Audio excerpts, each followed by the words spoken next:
Hey, I'm Brody Brazil, and welcome to Teal Town After Dark. When have we not done that?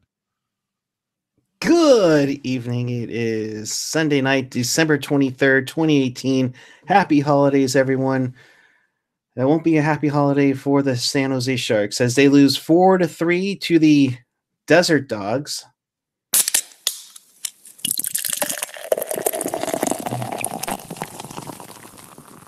And we wish you a very happy holiday from all of us here at Teal Town, USA. Welcome to After Dark. This is your live interactive Sharks postgame show. And of course, if you want to be part of the show, here's how you do it, folks. Multiple ways to interact with us, chat with us, and fellow Sharks fans in the YouTube chat, on the page, or the app. Join us at Teal Town USA on the Twitter machine if you want to hit us up there. Of course, just follow us everywhere on Twitter, Instagram, Facebook, SoundCloud, YouTube. You know it. You love it. And because it was Tomas Hertl night, hi, everyone. Happy holidays. Good to see you. How you doing? Also joining me tonight, Mr. Alex Martinet. Nice holiday jacket that you got on there. Holiday jacket. And of course, Mr. AJ Strong.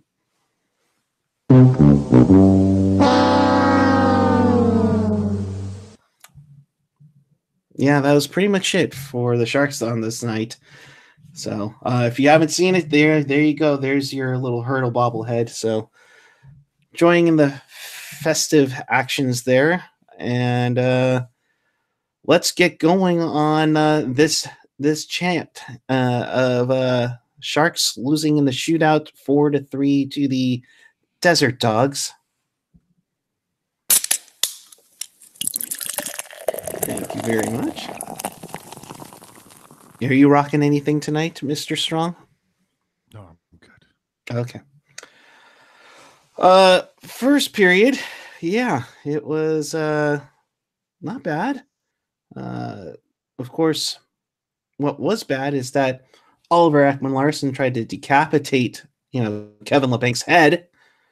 He gets a elbowing call that hopefully gets looked at by the NHL, but oh my God, did you watch this game? Yes, I did watch this game. Okay, I don't know what you're talking about. Take notes next time.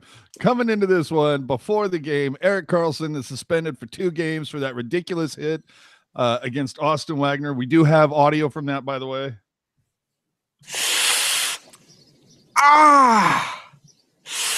There you go. This Tim Heed slides in, of course, because, both righties.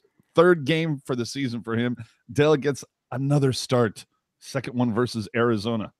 This one I thought was a little bit better. Coming into this one, Arizona had 1 regulation win over their last 9. Just one. A 6-4 victory over Colorado last night. Kemper playing back-to-back. I think everybody thought Aiden Hill was going to start this one. It does not start off that great. Burns interferes with Cousins 56 seconds in. No shots on goal for Arizona. Good PK for them. Now we can talk about the Oliver Ekman-Larsson hit. There we go. I'm using that. I'm using that for everything.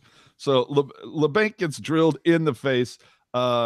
He better get 2 games for this, Eric. Minimum. No. See, how this works is that the NHL is pretty much against the Sharks, and it happened to a Shark, not from a Shark. So therefore, no suspension, no fine, clean hit, good play. We carry on. When it came to the suspension, I don't think it was. I think the NHL was basically reacting to how bad Wagner was getting off the ice, and it looked pretty bad the way he was struggling to get on the bench and then later to get off the ice. And it just wasn't a good look for the NHL not to hand any sort of punishment. Should it be 2 games? No, it should be at max a fine or even a 1-game suspension. 2 games is a little bit, for someone who has no player history, too much. If this is, I don't know. I love the fact that Erik Karlsson. Erik Karlsson is paying for the fact that Austin Wagner is made of glass, essentially. That he couldn't take the hit. He goes off. He's in pain or whatever. LeBanc takes a total headshot. His head bounces back into the glass, and LeBanc gets up. Why there wasn't a spotter, why he didn't go through concussion protocol, I have no idea. Yeah. Exactly. And to make matters worse, when Wagner got hit from EK, okay, we've all seen the video 1,000 times. When Wagner got hit from EK, Luff and Dylan started to throw. They were ready to drop the gloves. Each guy standing up for the other. Where were the Sharks to stand up for LeBanc tonight? Why did no Shark go after a single Coyote after that hit? Which to me was far more egregious than the EK65 hit last night. Maybe because they're too valuable to the team to sit for 5. And it not to say something bad about LeBanc, but it is LeBanc. It is a third or fourth liner. Who the hell is Austin Wagner to the LA Kings? But did anyone do anything? Did a LA Kings player do that last night or yesterday? Yeah, dude, Luff and Dylan were going to throw after that. It was pretty minor. It was pretty minor though. Yeah, because the officials stopped it too sweet, but still, at least there was an effort there. There was nothing for LeBanc. It was, at least it wasn't the time when the Sharks didn't react when Joe Thornton got, drilled and the Sharks just stood there. It's not. It's well, no, Sorensen stood up for him. Well, it is. Well, the one thing was OEL did go over to check up on him afterwards. Well, either way, and the other thing being is EK didn't even get a penalty last night, but OEK does get a penalty. The Sharks go on the power play. Of all people, oh, thank you. The beer is, oh man, that was a good one. Tim Heed from Vlasic and Thornton, a beautiful shot from the power play from Tim Heed. Love to see a guy who's playing only his 3rd game out of 38 games played, and he opens the scoring. You gotta love when a guy takes advantage of an opportunity given to him. Just like Shimmick and Radil have. It's always a good thing. And to put him on the power play where he's got a can of a shot. Yeah. I thought it was fantastic. Of course, the lead would only last for 20 seconds, but yeah. I'm assuming Heat started over Ryan because he's a lefty, and that's to replace Karlsson. Absolutely. And let's be honest. I mean, you want to replace a guy who's known for offense with a guy who is known for offense. Yeah. You're basically replacing EK65 with the same player who's just not nearly his skill set.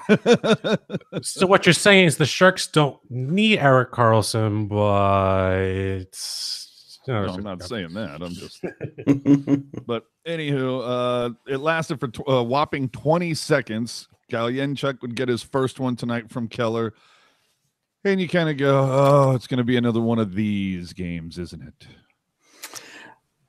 Yeah, it's one of those games where we just give it up and, my God, not again.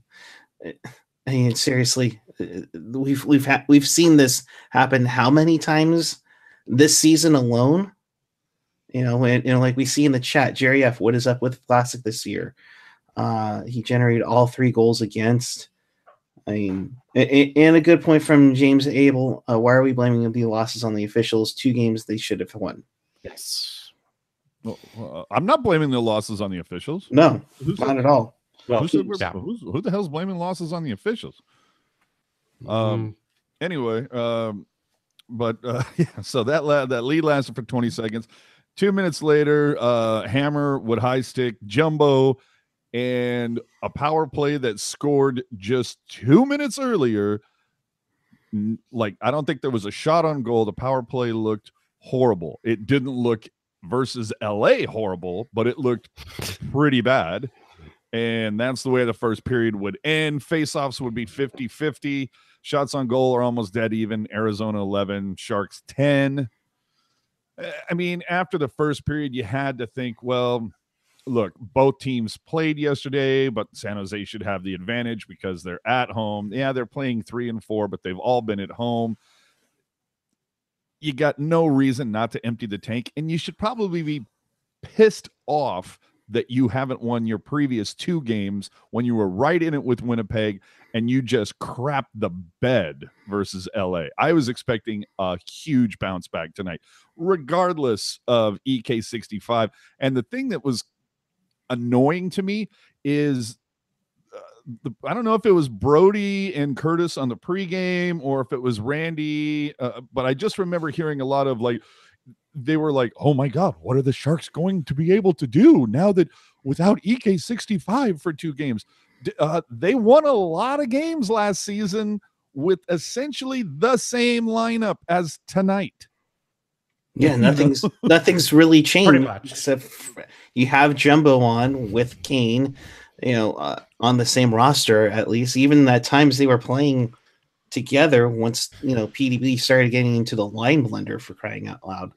Yeah, so, I thought there was a lot made of that. I was just like, did we all forget last season already? That was quick, but okay. So 3 shots on goal for the first 2 power play opportunities for the Sharks. Obviously, one of those going in to start the second period. Things were kind of dragging along a little bit until 9:43, and then we had some fun. Who was it? Who was the guy that Dylan absolutely ragdolled during that altercation? Oh, that was Chalmerson. That was Hammer? Okay, I thought so. So Dylan goes to the box for roughing. Hammer goes for roughing. Garland goes for the initial hook that started everything. And then the chat also pointing out we had Vlasic and Braun were also plus players last year. Ouch. That is kind of a key difference. Good point. But Dylan, we do have a video of that. But I mean, Dylan just ragdolls Hammer. That was awesome. Dylan's probably going to get suspended for 4 games, but that's beside the point. And Rafi Torres gets 41. He really disrespected the NHL shield right at the collar, and dude, I mean, it wasn't like McQuaid ragdolling Kadri the other day. I don't think there's much going to happen, but it was nice to see a little bit of early 2000s, 90s hockey back with the Coyotes, but yeah.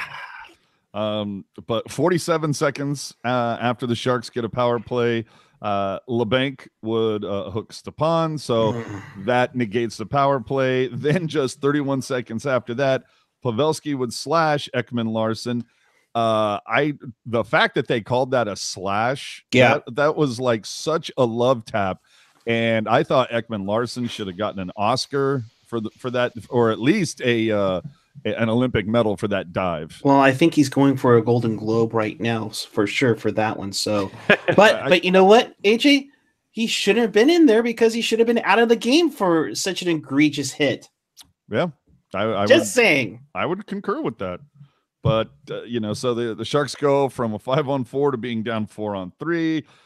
They get 2, it's 4-on-4. Either way, you guys do that. Then it went to 5-on-3. Yeah, 2-man advantage. Galchenyuk gets a second one on a 5-on-3 from Keller and Schmaltz on the power play at 12:21. And at this point, you're kind of thinking, oh, great. We got to battle back again against these pukes. Remember just 2 weeks ago, the Sharks scored the first 3 goals, then allowed Arizona to come back and tie it, and then had to put up another 2 to finish them off. This is an Arizona team, while only 1 regulation win, until tonight, 2 regulation wins in their last 10,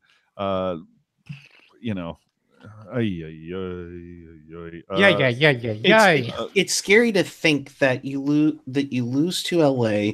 That should have woke them up. You seem like you're playing with good speed against the Coyotes, and then just these little things keep getting into their heads or whatever it is. Whether it's playing defense bad, giving up breakaways. You can't leave points on the table in your own division, boys. Yeah, can't do it. Not when it's this tight. 17:07, Richardson with slash Burns. The Sharks, for some reason, just cannot break out. Again, another putrid power play. I go back to, when is somebody, Steve Spot, going to be held accountable for this? After two face-offs, even still 50-50.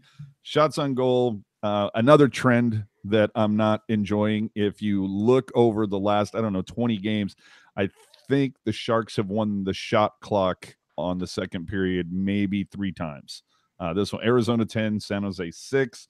And so, of course, what happens when you're down and you're going into the third period?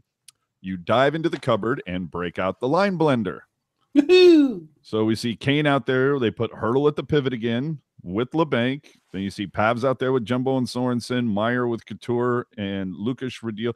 Nice to see Radil get a little bit of reward in that, playing with some really quality guys. Yeah. And then Donskoy goes down with Goodrow and Melker Karlsson. If it wasn't for the PK, I wouldn't have been able to tell you when Melker Karlsson played in this game. I don't know what I mean, let me.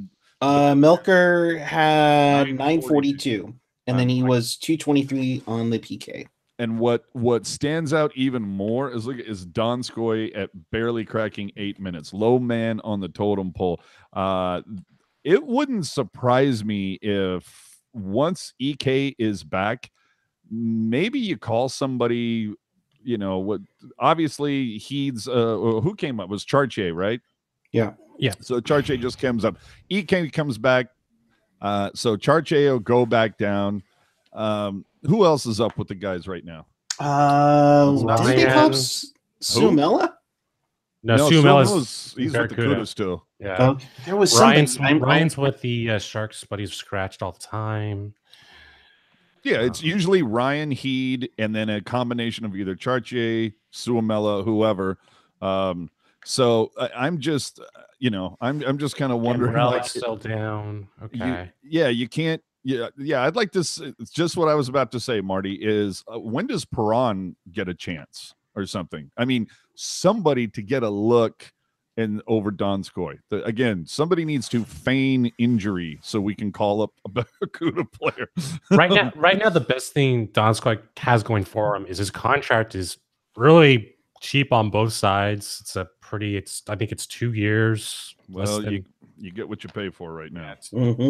But honestly, that's a pretty good trade chip for someone who wants to cut capital. And the Sharks still do have some cap room, I believe. So maybe you could work something out that way. But I don't know. I'm becoming less and less impressed with Donskoy. And in fact, I think was it Gackle? Somebody in the Merc just recently had an article about Donskoy and that he needs to do better, blah, blah, blah, blah, blah. Well, we can talk about it all day long, but until you produce, whatever. Getting into the third, though, again, the line blender was going, but that got Hertl going. He goes tight. I mean, just comes. Oh, man, that was beautiful. I mean, Vlasic kicks it over to Braun. Braun hesitates, finds Hertl streaking. Hertl just comes down, overpowers the Yotes with a beautiful goal, 4:17 of the third. And you're thinking, so you're telling me there's a chance. We're tied at 2. Everything feels good. And then less than 2 minutes later, yet again, Garland gets a breakaway after Vlasic gets burned twice in about 15 seconds worth of time. That was fantastic. I mean, Vlasic had 2 assists tonight. He's only had 1 point in his previous 17. He gets 2 assists tonight. And it was a great start off to go over to Braun. And then immediately after that, he gets burned not once, but twice. They basically gave up 2 breakaways inside of 15 seconds. Yeah, back-to-back games, a long pass from the defensive zone all the way out to the offensive zone, versus LA, now versus the Coyotes. I wonder if there's a game plan against the Sharks that all the teams are now spotting. Having some streaky defender, streaky forward that comes out. I wonder if the Sharks are going to, during the break, not have defensive forwards, break in like they used to, have Burns or Vlasic stay defensive like they should, but it seems like the league is catching up to the Sharks. I don't know. I mean, they're not going to practice until Thursday morning before the Anaheim game. League mandated 3-day shutdown for the holiday. Yep. So Oh, good for you. I would say there's a worry that there's a playbook. I'd like to just see like a good amount of the guys say, you know what, while whoever is cooking or whatever, you know what, we should like lace them up and like do a little skating on Christmas Eve or the day after, something. Get some captain's ice. Yeah, exactly. That would be nice. Leadership? What? Yeah. 10:04 of the third, Meyer would cross-check Archibald. Clearly a frustration penalty, not unlike the earlier one Pavs pulled on OEK, but Meyer, was getting the shots from Archibald as well, and that's what I think upset him. But that was pretty dumb on Timo's part. Either way, it's a frustration penalty. Those are going to come from time to time. Then Arizona didn't make a whole hell of a lot out of it. At 13:53, Hertl would wrap it around after a rim job from Kane. Oh, phrasing. Kane rimmed it around, and Hertl wraps it in. Oh, if you think this is bad, just wait. I have a little, in fact, while everybody's enjoying Hertl tying it up, let me just say to the 33 watching now, I do have a little surprise for you guys towards the end of the show, so stick around. This is Teal Town After Dark. For anybody new here, hit the subscribe button. We go live after every single Sharks game, so join us. And that would tie it up. We would go to free hockey, and you want to talk about pissing away an opportunity. At 2:28, Arizona would get called for hella man. too much mans, and the Sharks get a 4-on-3. And Kane, while Meyer is sitting on the doorstep of the back door, wide open, Kane instead decides to shoot it right into the chest of Kemper. And you just sit there and go, why? Why would you do? I mean, obviously you sit there and go, well, Kane must have not seen it. But I mean, Timo could have just had like a neon blinking arrow above him. And I can't believe he missed that. But I don't necessarily mind that. It was the 3-versus-1, and they don't get a single damn shot on net. And should have gotten a tripping call when Pavelski was tripped up behind the play. If you don't shoot the puck, you don't deserve a tripping penalty. You have to shoot the puck at the net. Put some pressure on the defense. But at the same time, Meyer has a wicked wrist shot and he passes it. I get it, it's to Pavs and everything, but they had two Coyotes coming. You remember what's the biggest thing that Drew has always told us? Head on a swivel. You got to see them coming too, but that should have been a penalty call either way, but I'm sure the Sharks wouldn't have done anything on the power play. Back to you, AJ. No, I'm completely with you. So the Sharks unable to take advantage of that. We head to the shootout. The Sharks going into this one, of course, 0 for 2 in the shootout. The Yotes 1-0. And what happens? We go with the same guys that we always go to, Pavs, Hertl, and Couture. None of them can put one past Kemper. Only took one from Galchenyuk to win this one, who ends up getting his third goal, sort of. And that's all she wrote. The Sharks currently 0 for 9. The shooters are 0 for 9 over 3 shootouts. We have not put in a single shootout goal this season. So, oh,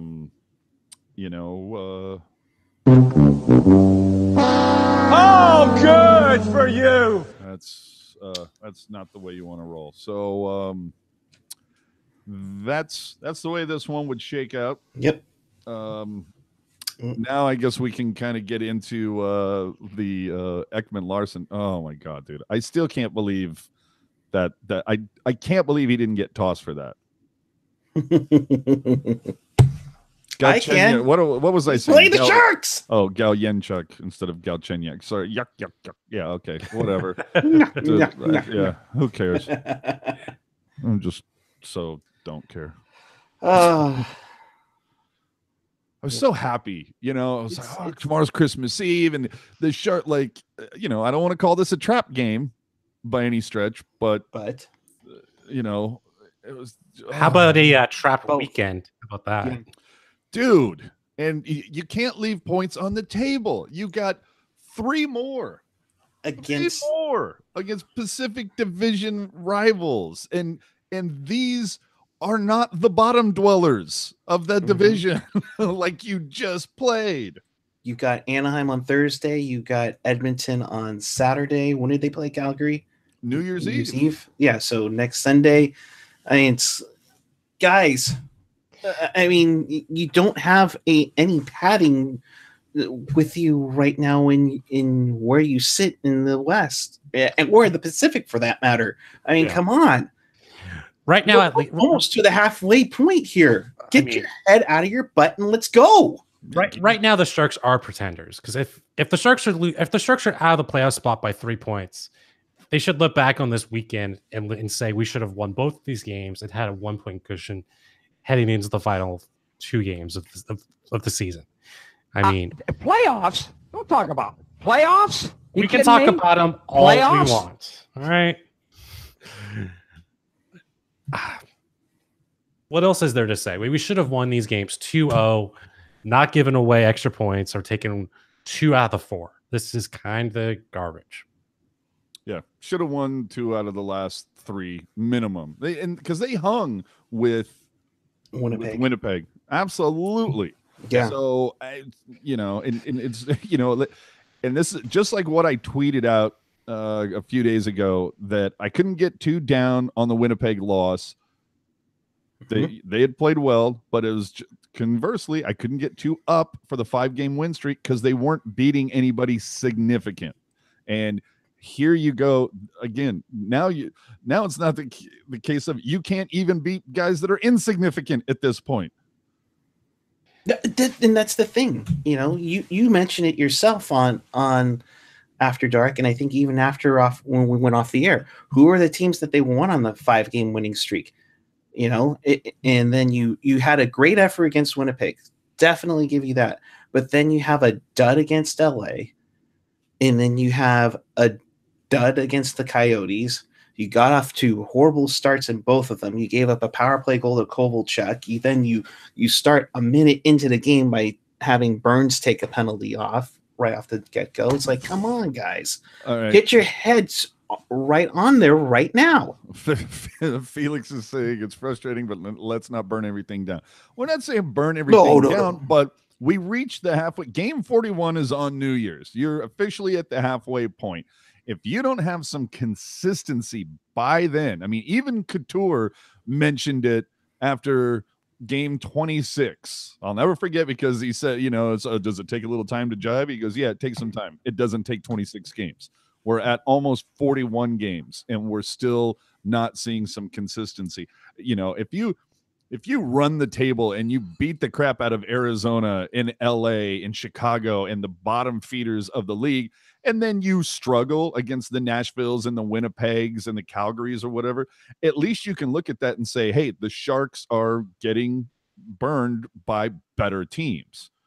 They're not getting burned by better teams. They're playing at like the level of their competition right now. They get up for games against Nashville and Winnipeg, and then they can't be bothered to wake up for games against teams like LA. By the way, also, the Sharks have played, I believe, 3 matinee, early games this season, have lost every single one of them.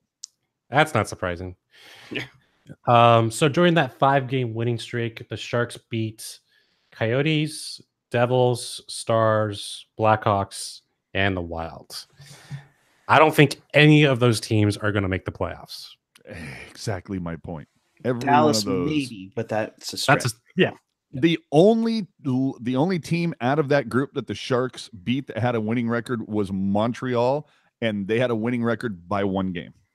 Yep. They're 17-16 at that point. Go ahead, Alex. Oh, I totally forgot they played Montreal. Well, because remember the Montreal game, it was that morning that it was the meeting, with Wilson and DeBoer. So I kind of just blocked out that entire road trip. I just want some peace of mind, but I didn't want it at home. So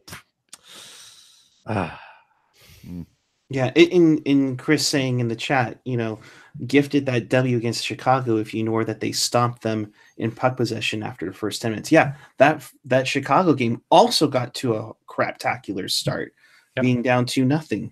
And Dell had to come in for Jones 5 minutes into Jones the game. let in 3 of the first 5 shots, and it's like, and then we had the quietest goalie pool in NHL history after that, which was really impressive, by the way. Oh man! But I mean, in coming up, you have versus Anaheim, who you're chasing, at Edmonton, which is a 1 p.m. start on the 29th, and then you're at Calgary on New Year's Eve, and then at Colorado. Boy, howdy, do they like to be offensive? And then Tampa that following Saturday on the 5th. It's like you better get up for this, because otherwise you could be 5th in the Pacific and looking up at Edmonton on the outside looking in if you don't keep things going.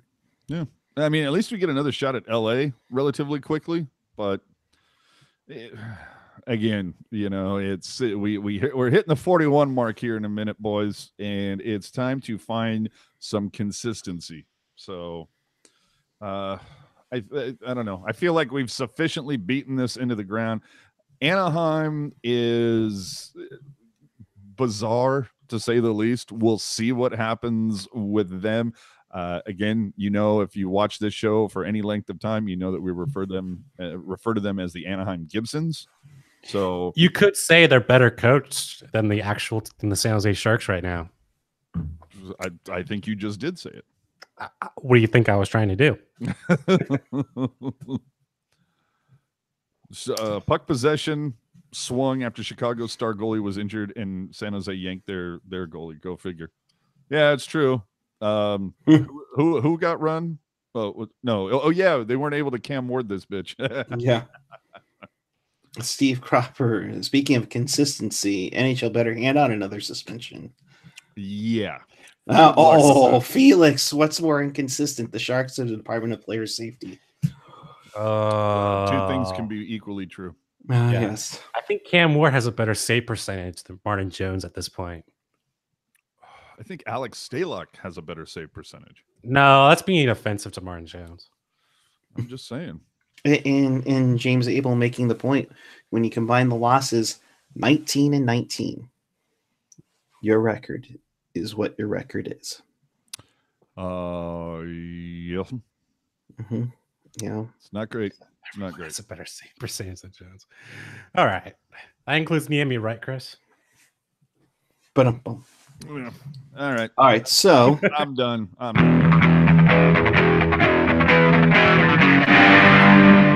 So last night, the San Jose Barracuda finished up a back-to-back series with the Tucson Roadrunners, picked up the win from a overtime goal from Perron on the first game after not holding the lead the entire game. So that was kind of impressive.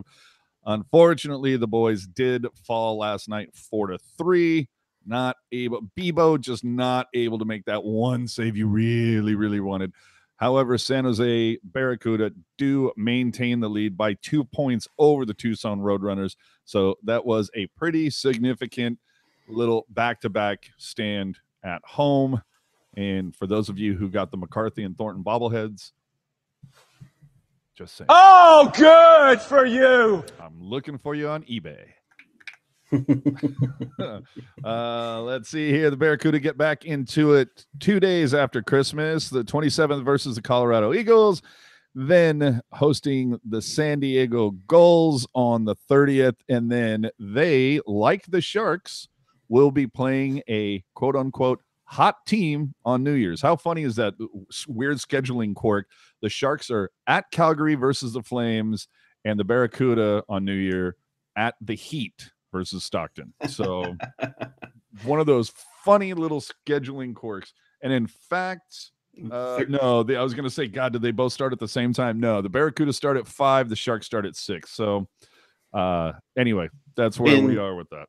And don't forget, when both teams return Thursday, it is a hockey day in San Jose. Hey now. Ugh. Hey now. Have the goddamn common courtesy to give him a reach around. I've been such a horrible person tonight. We'll just call it a reach around. How's that? Merry Christmas to you all in the chat. In New Wait a minute. It's the wraparound. How about Oh, that? he let go of Reacher. The old in guy New has Jersey. let it go. In New Jersey. In New Jersey, the Blue Jackets beat the Devils 3-0. The Neon Buggers get a shutout from Sergei Bobrovsky as Panarin, Atkinson, and Borgstrand get the goals for the Neon Buggers. In not Hartford, the Whalers beat the Bruins 5-3. God, those jerseys were friggin' gorgeous. They were beauts, although I kind of prefer the Navy ones. Timo Teravainen with 2 goals. Sebastian, your mom's not a hoe, with 2 goals himself as the Canes beat the Bruins 5-3. But yeah, the talk, those beauties of the whale. Those were gorgeous. Could use a better numeral font though.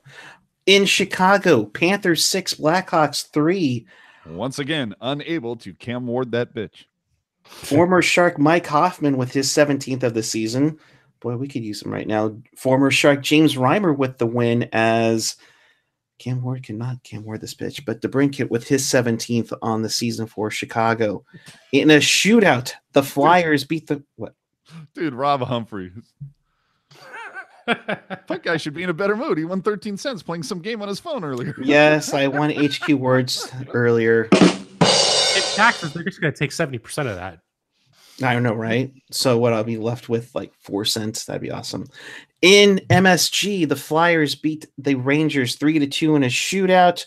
Raffle and Wayne Simmons, the goals there for the Fly Guys. Kreider and Neves with the goals for the Rangers. In Toronto, should have been Shark. John Tavares gets the tying goal with 7 seconds left. He sent it in overtime as Kasperi Kapanen wins it in overtime for the Toronto Maple Leafs, who are on 52 points on the campaign, beating the Red Wings 5-4. Wasn't this game significant for Marleau for some reason? I want to say this game was significant for Marleau for some, like he tied somebody or he... Or was it like games played? Must have been games played because I don't see anything on the score sheet for him. Yeah, I want to say it was something that he surpassed somebody, much like Thornton surpassed Marcel Dion for assists. But Marleau, I know there was something big, and I'm sure somebody will throw it up in the chat. And with that, who the hell is Sparks? Garrett Sparks, that's their backup goaltender. The Leafs lost their two backup goaltenders in the waiver wire. Have they tried looking for him or no? AJ Strong premiering at Tommy T's this Saturday night. Rob Humphrey, 10th on most games played list or something like that. Surpassed Ray Bork for games played. That's what it was. I knew it was something. Yeah. Ray Bork, known for leaving a team after 20 years to go to Colorado for a cup. And Gen X saying he was never coming to San Jose. Let it go. Yes. We can all dream, just like the Leafs dream about a Stanley Cup. But Patrick Marleau will be a Shark again before Tavares is a Shark once. That's right. Yes. AJ Strong apparently auditioning for stand-up comedian as a second. Well, that would be your third occupation, actually. Well, wait, you just give me a hot friggin' second here. In about 10 minutes, I'm going to blow your mind. Oh, yeah. He's got something riled up. If it's what you showed me earlier in the week, it's going to be epic. You saw a portion. Yes. In Lost Wages, Kings 4, Golden Knights 3 in overtime. Nosek Smith... That's right. Ryan Reeves scored his 7th goal this season on the power play, mind you. What a bum. Yeah. Fleury gets the loss. Peterson with the win. We told you about the Sharks and the Desert Dogs. Excuse us. 4 paws up for hockey saying, how come no one stood up for LeBanc? I'm more pissed off about that than the loss. If you would have gotten here about 30 minutes ago, you would have heard us talk about that. Yeah, I know. Pretty much. And in the last game, Islanders 3, Dallas Stars 1. Cizikas Andersley, Komarov with the goals for Dallas there, or excuse me, for the Islanders. The Fish Sticks go to 18, 13, and 4 on the season. The Stars are at 39 points. Oh, poor Thomas Greiss doesn't get another start. So, looking at the standings as we speak, we see, thank you, NHL.com, Winnipeg, Nashville, Colorado, your teams in the Central. San Jose misses an opportunity to pull within 1 of Calgary. Could have pulled 2 if they, or could have tied them in points if they had gotten their act together tonight and yesterday. Vegas, with their loser point, they get to 44. Anaheim in the first wild card at 43. And yeah, those Ken Hitchcock-led Edmonton Oilers sitting at 39 with 3 teams within striking distance of the Oilers, including, yes, Vancouver. To address Chris, he says, why do we assume every time someone lays a hit, someone needs to go all Neanderthal as if that will solve anything? I don't think you need to go Neanderthal every time someone lays a hit, provided the hit is clean. I didn't think there was a reason to go Neanderthal yesterday after EK65. Today, when OEK just straight up hits LeBanc in the dome and bounces his melon off the glass, no, a hit like that needs response. Not every hit, but there are some hits that need a response. And this is something that we have talked about for years. I don't know if it's Doug Wilson's passivity bleeding down through the lineup, but the Sharks are known for not responding to stuff like that. You saw it with Mahalik, and I've preached this for years after that they didn't have a response to that. They kept going, and when they couldn't respond to to those cheap hits on the power play, when they got them, teams kept hitting them and hitting them and keep was in the playoffs. So sure, that is different, but it has happened in the regular season. Again, it's not every hit. I get that, but I'm saying the egregious ones warrant a response. And if you don't respond, teams are going to continue to do it. It's like the idea of having a lethal power play. If your power play is clicking along at 35, 38%, teams are not going to be, they're going to be working even harder to make sure they don't take penalties against you because your power play is so deadly.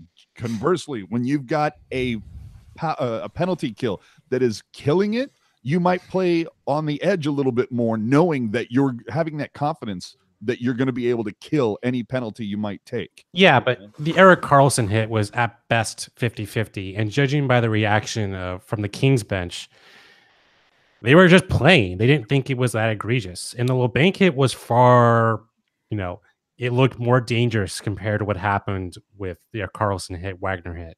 Like, I don't think... If this was a really bad hit that Karlsson hit, then fine. But judging by the reaction, I don't think that the Kings thought it was that bad until they saw the reaction. And the reaction is what got the suspension. See, Chris is saying it does nothing. Dangerous hits plays go up when there's enforcers in the lineup to respond to those hits, not less. It does nothing to deter those hits. You're clearly not getting my point, but that's fine. It has nothing to do with. Do you remember how much was talked about Brian Marchment? Yep. That other teams knew when he was on the ice. Same with McLaren. Yeah, that was another one. You adjust your play for some people, and then for a brief time, Shelley, Jody Shelley. But for me, no, Scott Parker, because that guy was a lunatic. Not as much, but maybe even Brad Staubitz, especially after the 2-2 fight. I don't know. Parker was a guy who would go over glass at somebody. He was like bordering on Ty Domi. Yes. True. But yes. But anyway, that's something you can debate left and right, talk to different people. You get all the different answers, but a little bit of Murray, but Murray was just a solid hitter. But, guys like Parker, they'd go after you. Even Owen Nolan. How often did you see Nolan get an egregious hit?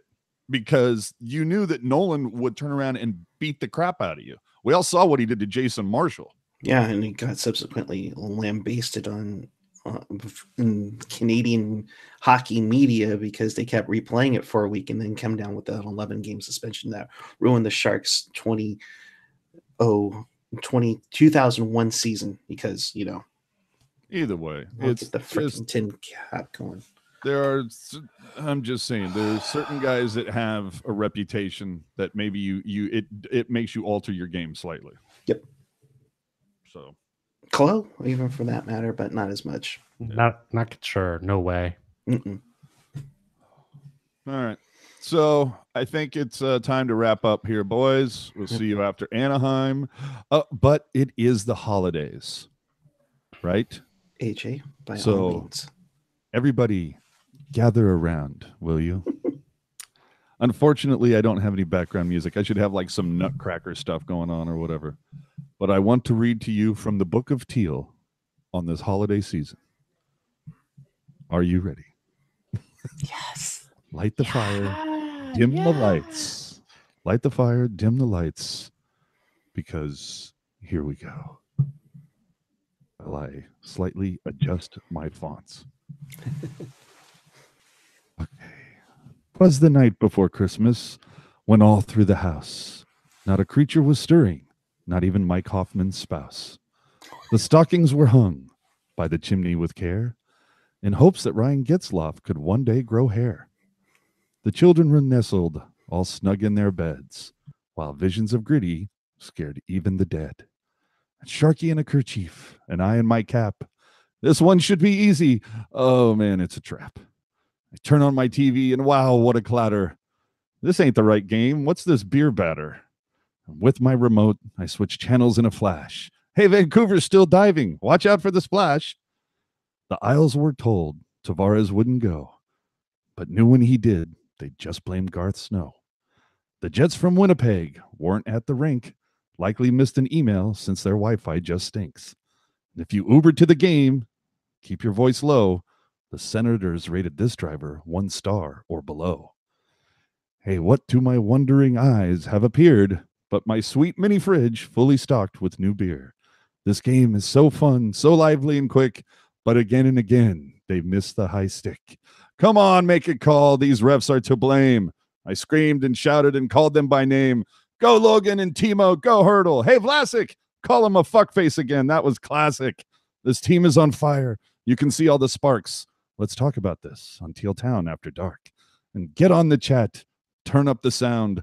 Oh no, it's time for another reach around. We all know that Puck Guy thinks it's a wrap. That's only because his internet is crap. So keep it real, keep it teal, just keep it tight. Merry Christmas to all, and to all a good night. Bravo, gift to sir. you. My gift to you, everybody. Bravo, AJ Thanks. Strong. Not only is he an aspiring comedian, but also poet. Aspiring? Yes, I'm aspiring.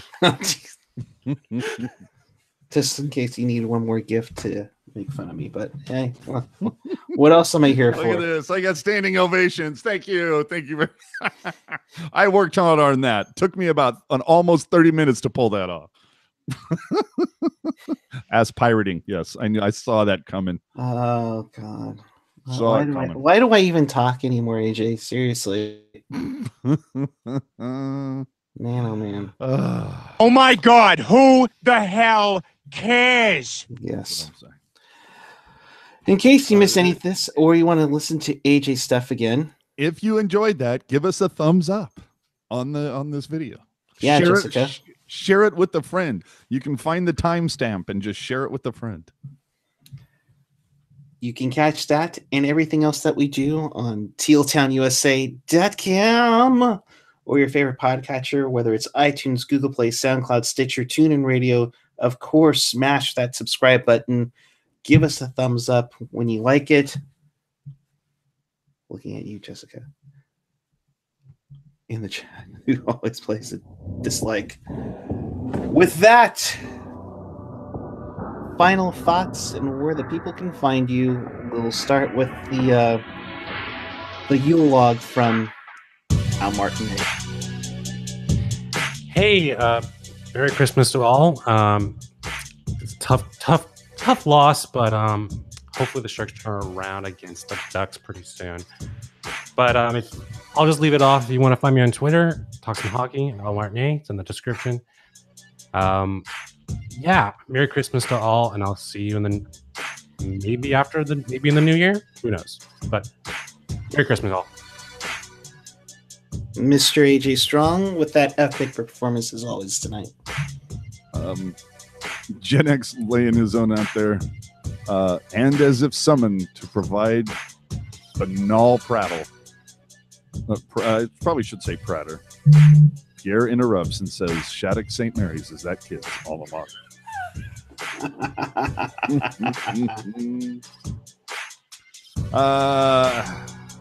AJ_Strong on the Twitter, on the Instagram, also throwing up some stuff for Teal Town USA on the Instagram. So do us a favor, subscribe to all of those channels. TealTownUSA.com is the website where you can find everything. Hit us up at Teal Town USA on Twitter. It's all the social media stuff. Do I really need to go through this again? Just by all means, give us the thumbs up, give us a good rating on SoundCloud, and give us some comments on. Put some comments in this. We never see enough comments on our YouTube videos, and when we do, it's usually some butthead from Las Vegas. No, I'm kidding. We love all the viewers. It's happy Festivus to you, buddy. So we'll see you after the holiday, unless I get hammered on Christmas and decide to get Periscope up in here. That might be fun. I might join you on that if you don't mind. Oh, sure. I got nothing but time, man. Well, speaking of time, you have just a little over 3 hours, if you're watching this live, to go vote for your favorite Shark to be the captain of the Pacific Division All-Stars. Voting ends tonight, so make sure you vote NHL.com/vote to vote Pavelski, Jumbo, Timo. Let's all vote for Martin Jones, because he deserves it. Yeah, what he said! Oh, yeah! Until then, we want to make sure we thank each and every one of you who appreciated and enjoyed our lovely show throughout the year. Hey now. Thank you very much, AJ. We really appreciate what he said. Yeah. We really appreciate you immensely. Please enjoy the time off. We'll be back with you on Thursday night following the Sharks and Ducks, following my birthday for that matter too. So that'll be fun. I will see you at the Tink on Thursday. And until then, have a great holiday, whether it's Festivus, Christmas, Boxing Day, you name it. For everyone here, keep it real, keep it teal, keep it real teal. We will see you Thursday night, and we're about a month away from the All-Star game. What's the website again? TealTownUSA.com. Seriously? Wow. Good night, everyone. Wow. Hey, I'm Brody Brazil, and welcome to Teal Town After Dark.